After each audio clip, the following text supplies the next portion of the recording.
Bonjour et bienvenue dans le podcast « Vous n'allez pas le croire ».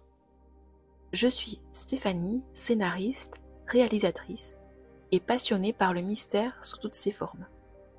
Les histoires que je vais vous raconter dans ce podcast sont d'abord des fictions basées sur des faits réels ou des témoignages que je vous exposerai en deuxième partie d'émission. Je n'ai aucun préjugé quant à ce qui est réel, ce qui ne l'est pas, et je vous laisse vous faire votre propre opinion. Gardez à l'esprit qu'un récit a toujours une part de vérité.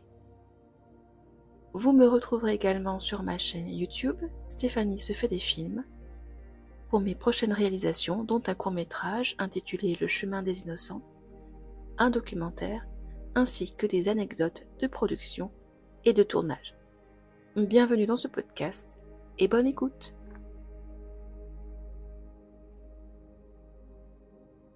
Sophia s'accroche au bastingage aussi fort qu'elle peut.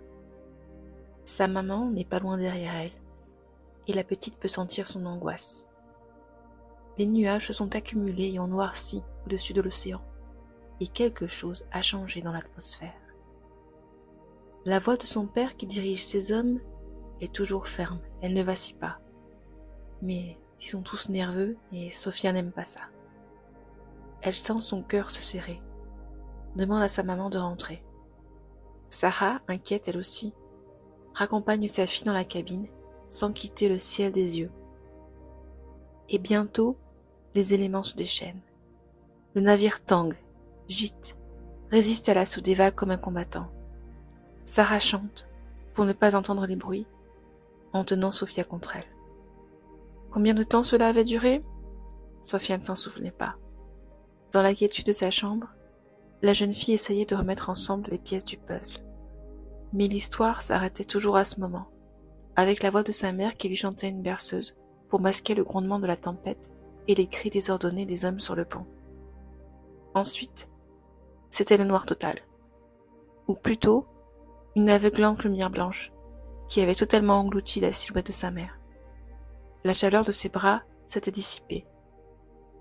Sophia ne se souvenait que de ça. Tout le reste avait disparu. Le silence l'enveloppait. Était-ce un ange qui l'avait tiré de ce désastre ? L'encre de la plume avait séché, sa main en suspension au-dessus du papier. Sophia ne trouvait pas les mots pour le décrire. L'homme et la femme qui l'avaient élevée ne pouvaient pas apporter plus de réponses à son désarroi. Elle savait seulement que ses vrais parents avaient disparu en mer, et qu'elle avait un frère, quelque part en Amérique, qu'elle gardait espoir de retrouver. La Marie Céleste, elle, avait été ramenée au port, vide, et tout le reste n'était qu'un impossible souvenir.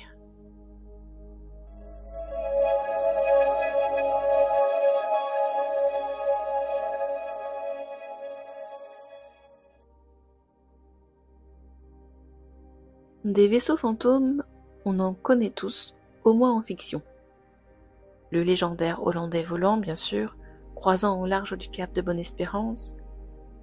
Le moins connu Caleuche, que l'on aperçoit parfois au large des îles Chiloé, au Chili, et d'où fusent des musiques de fête à travers les brumes.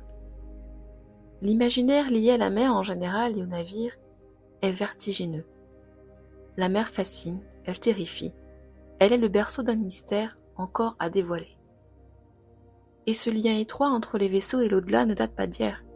Quand on pense que depuis l'Antiquité, les trépassés passaient du royaume des vivants à celui des morts en barque.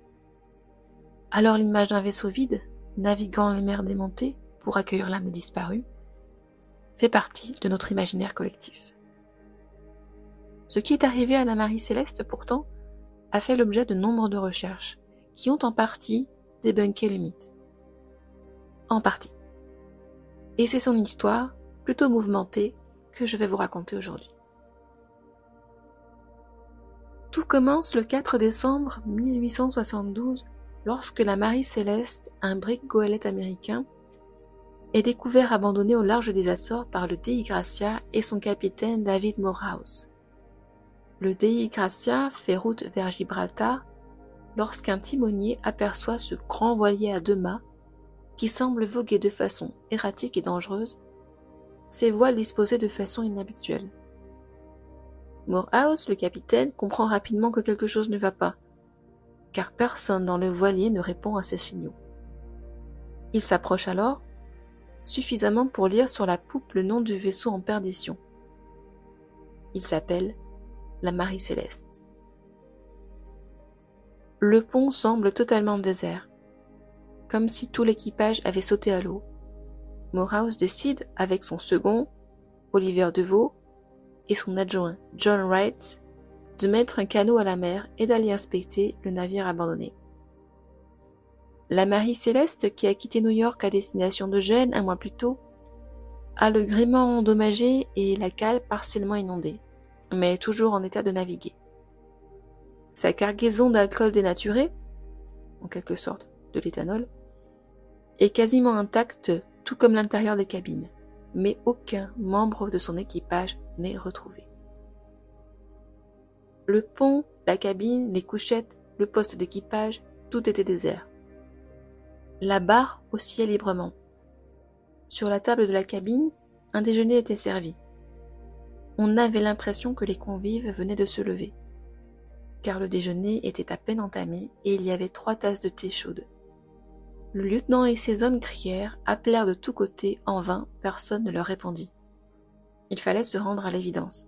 Il n'y avait pas âme qui vive sur le bateau.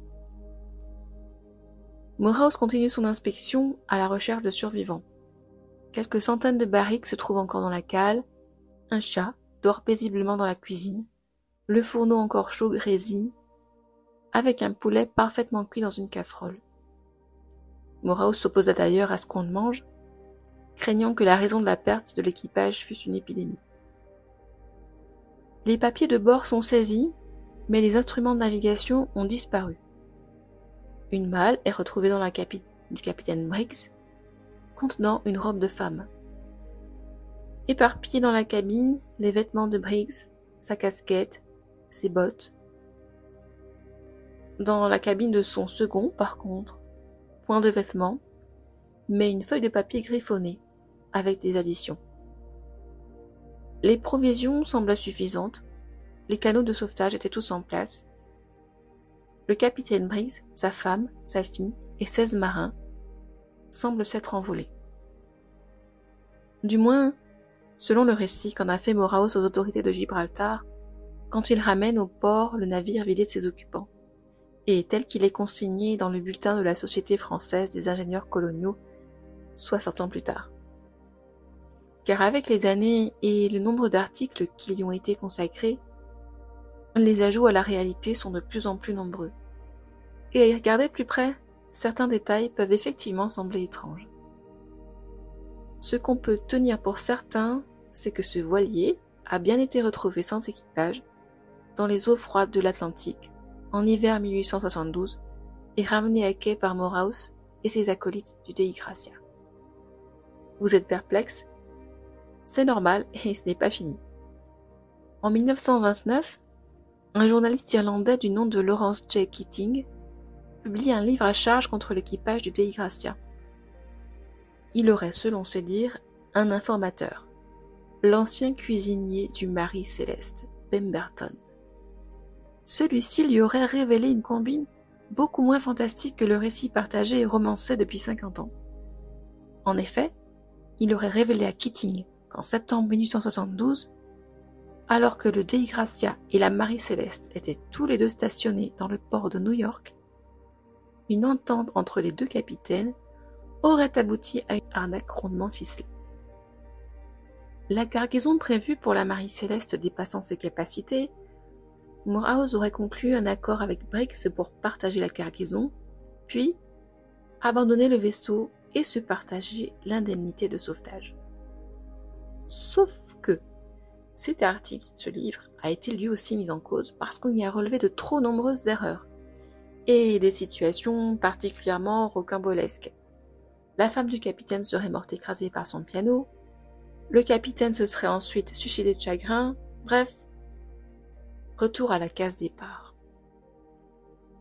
Le débat ayant lieu à Gibraltar n'a pas permis d'éclaircir ce fait. Le procureur général Frederick Flood, sous la présidence du juge Cochrane, mena pourtant une enquête approfondie car il avait des doutes. DeVoe, le second de Morehouse, et Wright tentèrent de le convaincre qu'un crime avait été commis sur la Marie-Céleste. Était-ce bien du sang retrouvé sur le sabre du capitaine Briggs? Ou de la rouille, comme il a été démontré plus tard? Les entailles sur la proue ont-elles été créées volontairement, dans un combat? L'équipage s'est-il saoulé et rebellé?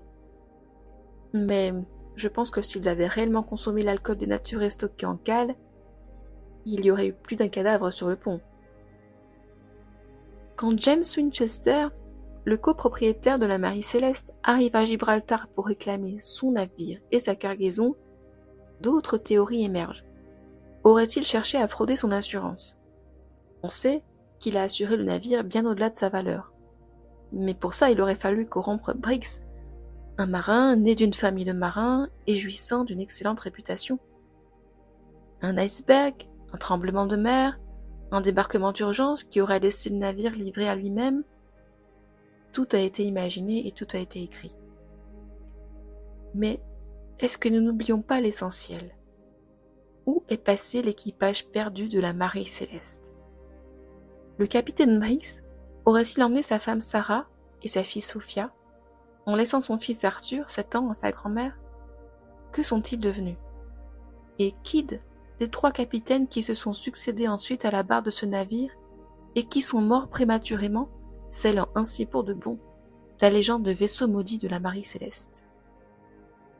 L'histoire de ce vaisseau extraordinaire a fait l'objet de tant de discussions et de malversations, et elle s'est arrêtée à quelques encablures de Port-au-Prince, à Haïti, où il s'est échoué le 5 janvier 1885. Je laisse les derniers mots à Paul Begg, auteur en 2007 du livre Marie-Céleste, The Greatest Mystery of the Sea. Si le tribunal des hommes ne pouvait punir ces hommes, la malédiction qui envoûtait le navire depuis que son premier capitaine, Robert McClellan, était mort durant son premier voyage, pouvait, par-delà la tombe aquatique du vaisseau, exercer sa terrible vengeance. Merci d'avoir écouté cet épisode. Si vous avez apprécié le sujet, n'hésitez pas à laisser un petit commentaire d'encouragement, à le partager sur vos réseaux et surtout, à très bientôt pour le prochain épisode de Vous n'allez pas le croire.